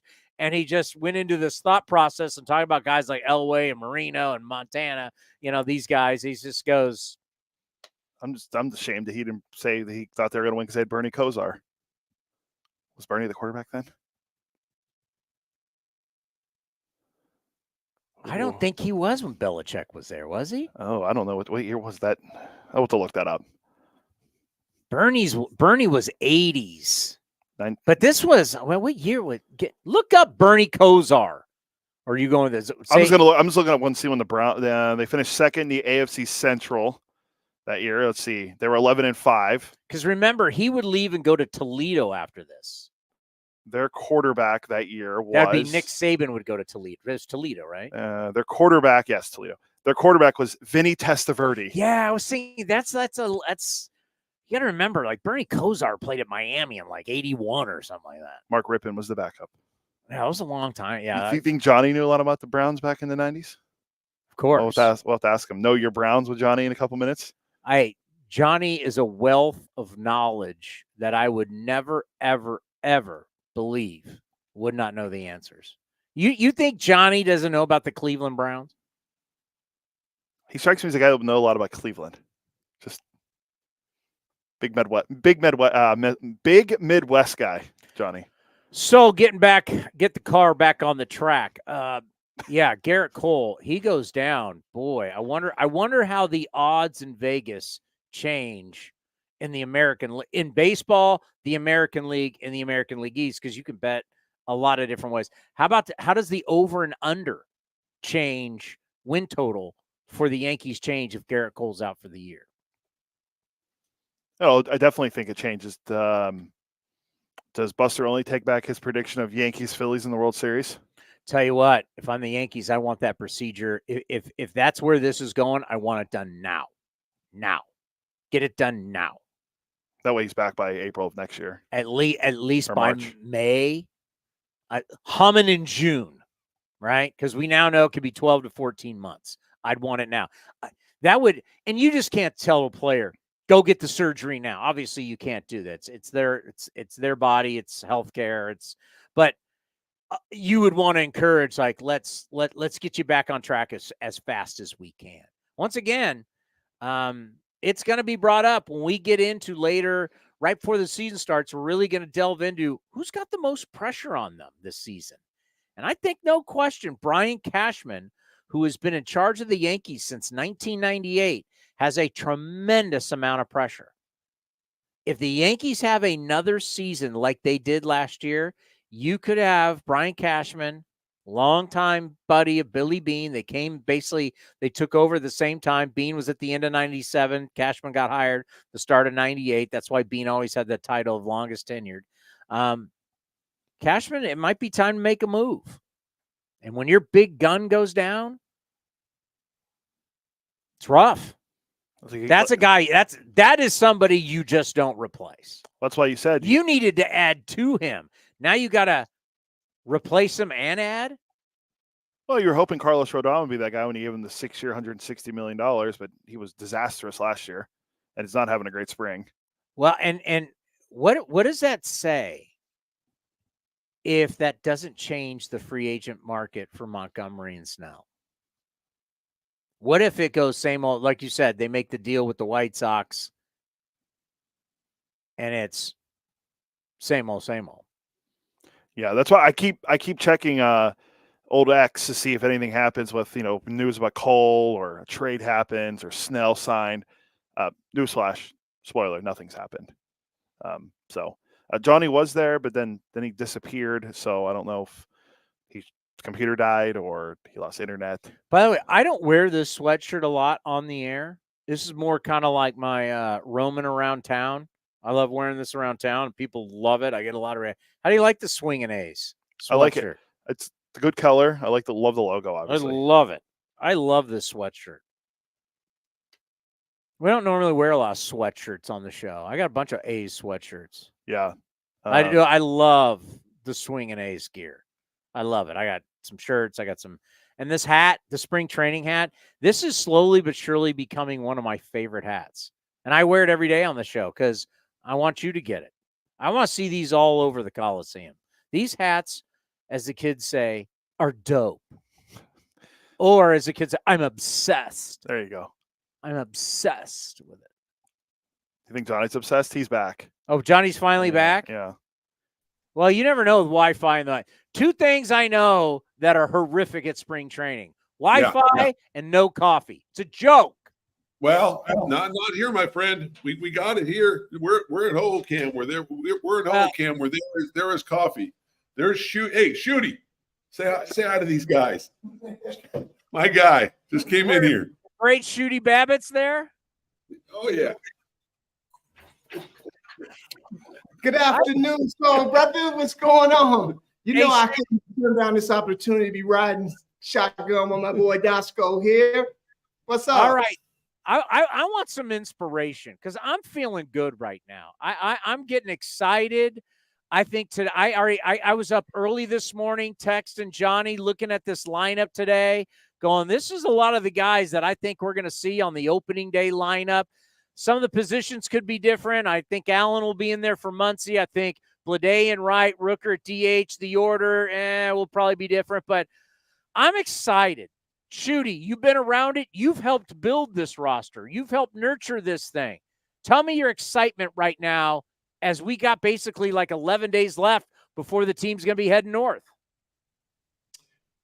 Towny, first of all, thanks again giving me an opportunity to grace the airwaves with these talented gentlemen, you and Johnny and yourself, man, and representing the A's. I guess what I'm so juiced up about is the vibe. I mean, the camp has been outstanding. The culture is continually being manifested here. I mean, these young men get it as professionals. I got an opportunity today to sit there and talk with Geloff and young Max Muncy, and these guys are so impressive to be so mature as they are at this time in their career. But one other thing is the competition. I mean, you ran out some names as far as these outfielders. We've got 6 legitimate guys that deserve playing time and an opportunity, and it's going to be very difficult for Mark Kotsay to manage his roster and his lineup to get these guys their time. So when you have a young team like this, a lot of times you just want to see guys come in and get better. I think the expectation level is a lot higher than that than people anticipated. You understand how hard it is to make a living doing this game. And it kind of chaps me when I hear people go, these games don't matter. And it's like, well, that's not true. Yeah, the win-loss record doesn't matter. But every single day in every single camp, you got men fighting for jobs, fighting for paychecks, to feed their families, to take care of themselves. And every little decision changes lives. You change, like Brent Rooker's life was changed last year when they chose him over Pache. It changes lives. You know about that. You know about, you've been around this so long. You've seen the good, you've seen the bad. And also, when you're out there playing today, for some people, you're auditioning for 29 other teams. Talk about that scenario when someone says, Shooty, these games don't matter. Well, it's like when you're talking about a friend of mine who you had a bad experience with and you start talking negative about that person. First thing I do is exit from that situation because I don't want to hear about it, because I know what that man is and I know what type of relationship that I have with that person. So when you start talking about what you're talking about, Towny, now you're getting the hair to stand up on top of my head, because if I had to approach the situation like that, I never would have got the opportunity. I try to talk when it's time for me to speak about something that I know. So today I had the pleasure of meeting with Lawrence Butler, Ryan Bliss of the Mariners, Taylor from the Mariners, And these are 3 young African-American kids who are getting an opportunity here at the big league stage. And I say that to say this because Lawrence Butler was interviewed last week, and the conversation in question was, you know, what's it like to be so hot in spring training early on? And like the question, can you sustain this? And how do you feel about it? And his answer was like, man, when else do you want to be hot? And I loved it when I heard that, because this is the land of opportunity. And don't tell me what you do in spring training does not matter. I got opportunities to play when the star guy wanted to go out the game in the 5th and 6th inning and let me caddy for him. But every time I got an opportunity to go out and run a fly ball down and take an extra base, get a runner over, call with a clutch hit, whatever opportunity, those are the things that allow me to continue to get looks in spring training. Before you know it, my name was getting in the lineup early and early and early. Next thing you know, I'm on my way to Oakland. And if it wasn't for the way that I performed in spring training, I never would have got a chance. So every player does not know when their chance is going to come. They don't know when somebody's going to get hurt and you're the next man up. So you must be ready at all times. So I have a different view on that. I understand there are some players in spring training, the veterans that have been here, they're established, they have a routine, they have a baseball card that dictates what they're capable of doing. But until you get that type of status in the game, you better come here every year prepared to take a job or to keep your job. Spring breakout, we'll end on this with you. The spring breakout's going to be on Friday. I'm really excited. I'm doing the game with Johnny. And I think, you know, for all these guys, not all of them are going to play in the big leagues. Not all of them will have long careers. This is a big game for a lot of guys. And it's also a great showcase for the future guys who will play in the big leagues. It's very rare that you have all of your best young players in the same location. I think it's brilliant by Major League Baseball because, you know, after this, we send them out all over the country. How excited are you to watch around baseball, especially with the Giants and the A's on Friday, to watch everybody's prospects do battle against each other for one game?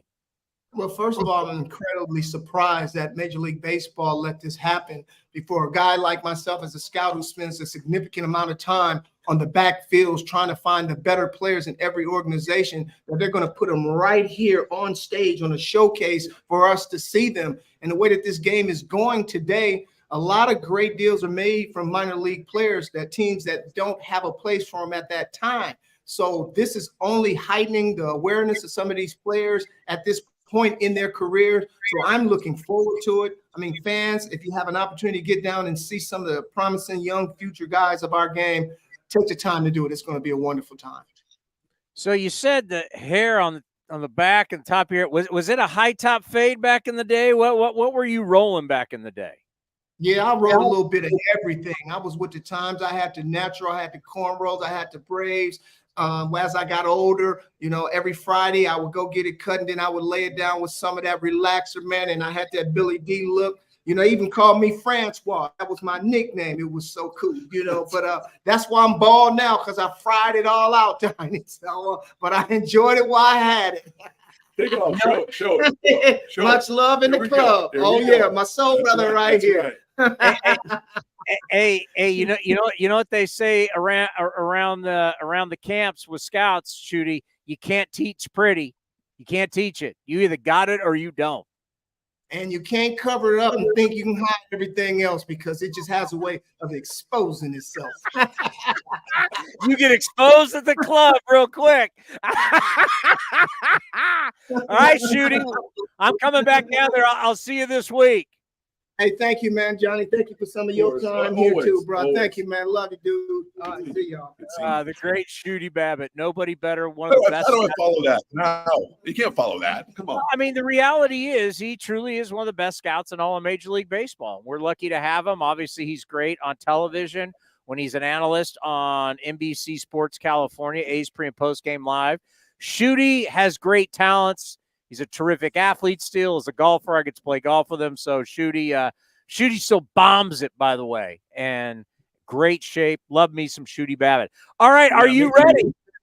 Am I ready for Know Your Mariners? Or am I ready for what? What am I? What are you saying? What do you think, Commander? Do you want to let? Well, first of all, I'll let you.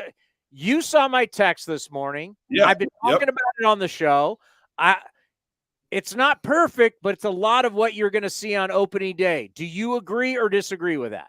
I agree. It's really close. I mean, this lineup today, you're right. And I asked you, is that the order? You said, no, not the order. I'm just saying the players. You're just saying the players that are on the lineup card today, the exception of maybe Muncy, maybe you're early on Muncy, with Allen maybe filling or Hernandez and kind of mix and match there. But yeah, it's pretty darn close. And it's a pretty darn good lineup today. And this is good. Like we've seen over the course of spring training, and we saw it the other day with where the A's playing, where they brought out their absolute A team against us. I love to see that. So and we're seeing that with the A's. I think this is the A team they're putting out there that could be very close to the opening day lineup. It's pretty exciting.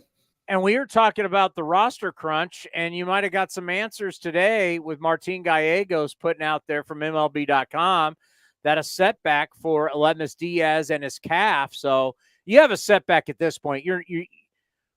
I'm not reporting anything. I'm just saying the way it normally works when you have a setback and we have, 11 days? You're probably not going to make the 26-man roster. He'll probably start the season like Luis Medina on the IL. Yeah, that kind of puts off at least one tough decision for now, right? Which means that you could possibly have Hernandez and Toro on the roster at the same time. It's possible. So, look, you do have an outfield crunch. We talked about that. So there's still going to be some tough decisions. I think, I don't know if we know for sure, but the bullpen's pretty set, although there might be a couple guys vying for spots. I mean, they may say that, no, it's not set. We don't know yet, but I can make a prediction on the bullpen right now, which I think is going to be pretty close. But yeah, look, there still are some decisions to make, Towny. And that's the exciting part of this time of year. We're 11 days away from taking that trip to the Bay, get ready for the Bay Bridge Series. So it's getting really down the nitty gritty on it. It's pretty exciting. Are you solo today? No, I'm with Vince Cotroneo today. Okay. All right. So then we got I don't want to overtax you on the days you're solo because that's going to be a long day. So you have help today. So we can play an extended Know Your Mariners here on A's Cast Live. You don't have to worry about that, Towny. Remember, I did 4,100 games by myself. I can do it. It's all good. 4,100 games? Is that what it was? Yeah, about that. Yep. Well, what about the pick to click today? Who's your guy? Oh, today? yeah. Who's your pick to click? Brought to you by Nest Betting and Link Soul. My pick to click today is none other than Shea Langeliers. I like it. Shea Langeliers is my pick. You know the A's are facing today, don't you? No clue. Bryce Miller. Remember he had that debut and he was facing Mason Miller in his debut, and he retired the first 16 he faced. Had that battle between those guys. That was a lot of fun last year. He's got great stuff. Throws his fastball more than anybody in the league. The Mariners, they have the same questions, right? Are they can't get off to a slow start, and are they going to hit? Right, absolutely. And this is not their A lineup today against the A's. I see in there's Cal Raleigh, Dominic Canzone, maybe Luke Raley. Besides that, it's Dylan Moore's in there. He's at shortstop, but yeah, it's not their A club today for sure. All righty, it is time for Know Your Mariners. We have a ton of confidence in them, but let's see what we got with Johnny. All righty, Commander, what do you have for us? Well, you just mentioned Cal Raleigh. What is Cal Raleigh's nickname, Johnny? We're gonna want to get here. Is it the Big Caboose? Close. That's bad knowledge, Johnny. That's an easy one. It's the big.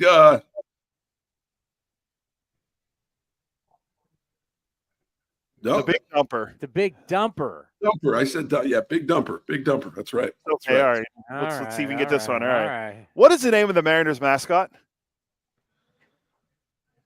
It is it's very simple. It's some alien. Who is it? What is it? It's a Mariner Moose. The Moose. Moose. That's right. Sorry. I told you I'm not Mariner oriented. We'll see. Right. Wow. Sorry. Johnny is against the Pacific Northwest. Yeah, wow. I'm a PNW guy. I love it, but yeah, I don't know. I'm just not hitting it. All right. It's not hitting it. This second baseman debuted in 1983 and made the All-Star team in 87 and 88 and won consecutive Gold Gloves in 88, 89, and 90. Harold Reynolds. There you go. There's how you get back on track. All right. All right. How many batting titles did Hall of Famer Edgar Martinez win? Edgar Martinez won actually a total of 2 batting titles. That's correct, Johnny. There we go. Johnny's back. I won 20 games during the 2001 season for the Mariners. Historic season. I won 20 games for the 2001 Seattle Mariners. And the radar gun was not his friend. That's a good clue. Randy Johnson. Oh, The radar gun was not his friend. Oh, the radar gun was Jamie Moyer. Jamie Moyer, correct. He was 20-6 that year with a 3.43 ERA. Randy Johnson would be a Diamondback. I realized after I said it. You can't edit when you say. I realized after I said it. Yep. Who was the first Mariner to hit for the cycle in a game? He was also one of Frank Costanza's favorite players. Wow. That's George Costanza's dad. Yeah, I know who Frank Costanza. I'll say. A lot of the younger folks may not know it. Seinfeld. Good point. Man. Outfield. He was a Yankee and got traded, and a lot of people are still angry to this day that they traded away this guy. I don't know. What do you got? What the hell did you trade Jay Buhner for? He had 9 home runs, over 100 RBIs last year. He's got a rocket for an arm. You don't know what the hell you're doing. What the hell did you trade Jay Buhner for? And then obviously Larry David plays plays George Steinbrenner. He goes, all my guys said Ken Phelps. Ken Phelps. I love this bat. Ken Phelps. So yes, Jay Buhner is the answer. Jerry Stiller, rest in peace. That was the best. Funny man. How many years did the Mariners go without reaching the postseason? Well, they went from 2001 to 21 years. Johnny, right There on the you nose. go, Very well. Johnny. I am the winningest manager in Mariners history. Son. Lupinella. Johnny's on fire right now. Son, I don't know your name and you stink. Come sit down on the bench, son. Who has the most steals in Mariners history? The most steals. Would it possibly be Harold Reynolds? It is not Harold Reynolds. Oh, hang on, I don't think I heard you. Ichiro. It's Ichiro. Was it Ichiro? Oh, okay. Ken Griffey Jr. has a season high in home runs for the Mariners. How many did he hit? I know this. Wow, I'm going to say he hit a total of 48. 56. Did he hit 56? Wow, what year? Yeah, a center fielder, he hit 56 I think he did home runs. It was amazing. I think he did it back-to-back years, to be honest. So how many Ichiro broke George Sisler's record in 2004 for the most hits in a season? How many did Ichiro finish with? I was okay. That's I know this one because Sisler had he had a total of 262. Wow, right on the money, Johnny. Oh, Johnny, that is good. I was like 248. No, that's very good. All right, I have the most wins in Mariners history. I hate this guy. Most wins in Mariner history. I would say. I think all Ace fans hate this guy. We faced him we'd go to Japan, face him, come home and have to face him. It was awful. Oh man, it wasn't. You might know him as the great Brave or Oriole. No, don't throw him off. They used to put his K's up in the new ballpark. How can it not be Felix? How can it not be Felix? King Felix, yes. 169. Yeah, I was All going to say. right, this one threw Towny off. I threw the first no-hitter in Mariners history. Dude, this is hard to believe. And he's great. It's greatness, but it's hard to believe it took this long. First Mariner to throw a no-hitter. Oh, man. Was it Randy?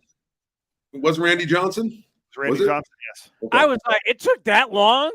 Wow, that's crazy. All those years and never had a no-hitter until Randy Johnson? That's crazy. 1990, Randy Johnson had the first That's a no-hitter. long time to start a franchise and not have a no-hitter. All right, sticking in the same realm, I threw the most recent no-hitter in Mariners history.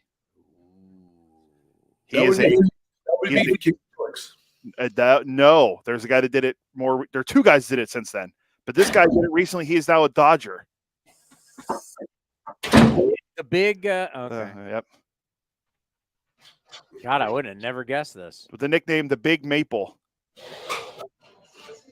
Oh yeah, it's I'm drawing a blank right now. Getting distracted. What do you got? James Paxton. All right, we'll give you two more, Johnny. Which Mariners broadcaster used the line, "Get out the rye bread and mustard, Grandma. It's grand salami." David Niehaus. Break out the rye bread, Grandma. That was such a great call. In 2002, this Mariners outfielder hit 4 home runs in a game. I got this one. Mike Cameron.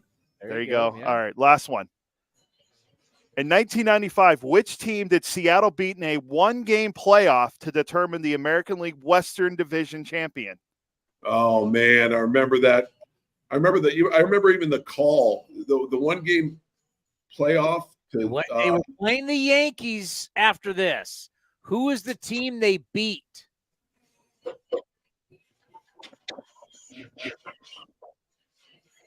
The Yankees.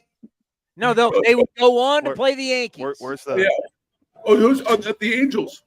The Angels. There. Which Angels? Yeah. What were they called then? They were at that point. They were the California Angels. That is correct. There it is. They represented the Golden State. Who do we play tomorrow? It's someone we already played tomorrow. Padres tomorrow, Johnny?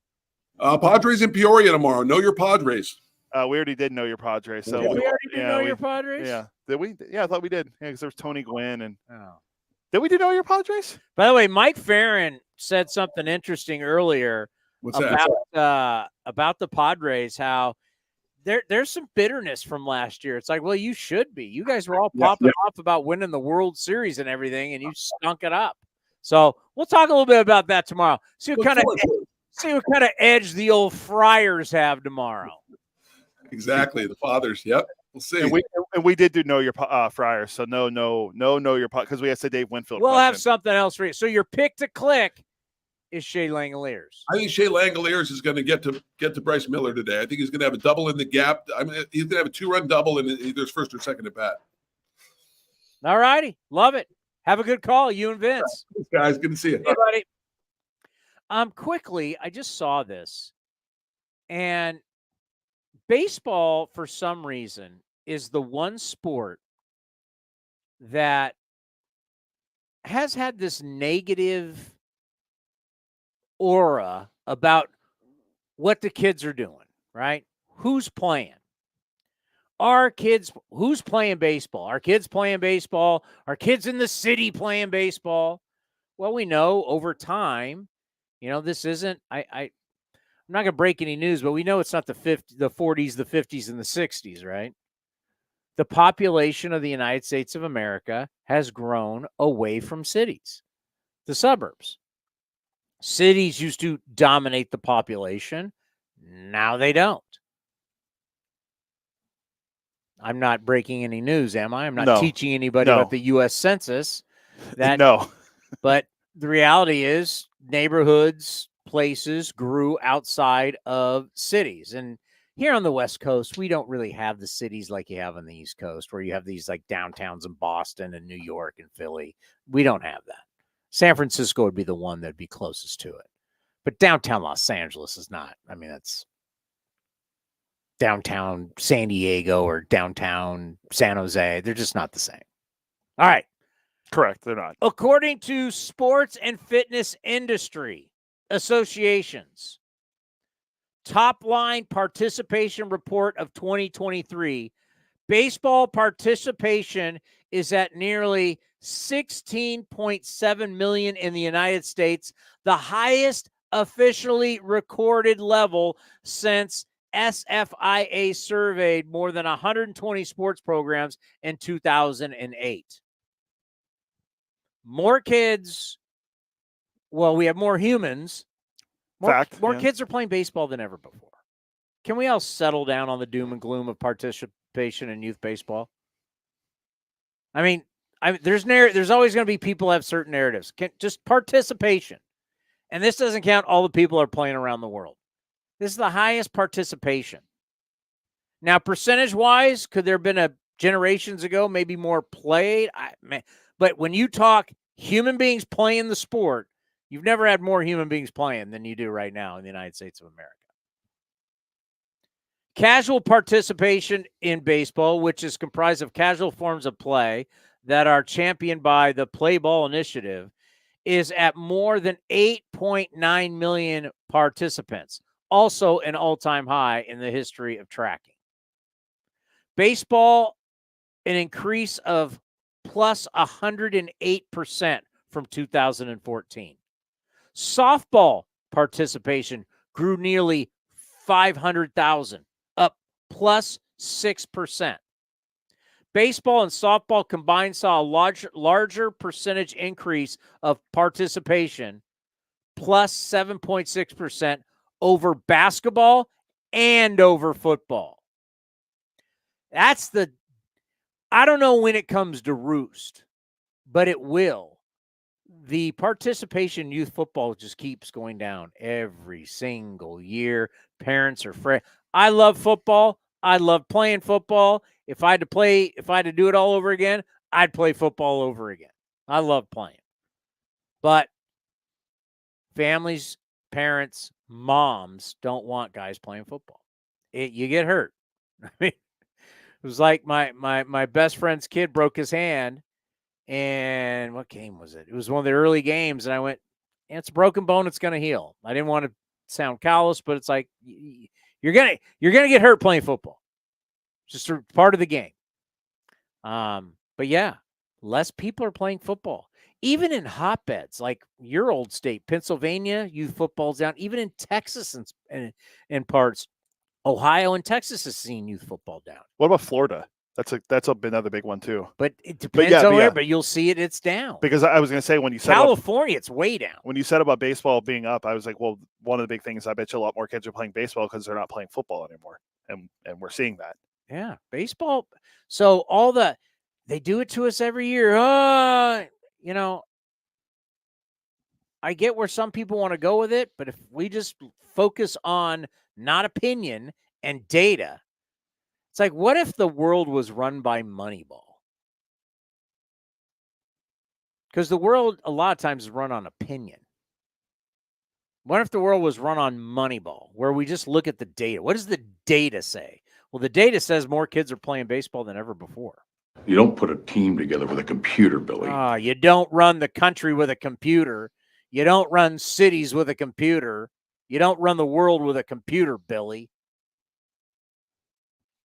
That's all you got? Oh, I know you wanted me to keep playing because you kept talking about the computers. So I don't want to play. I don't want to talk about you talk about computers and play. All I'm saying. Like that, they got a little hair on their ass. Yeah, that's what they should be talking about in the White House. Do it again. I like guys like that. They got a little hair on their ass.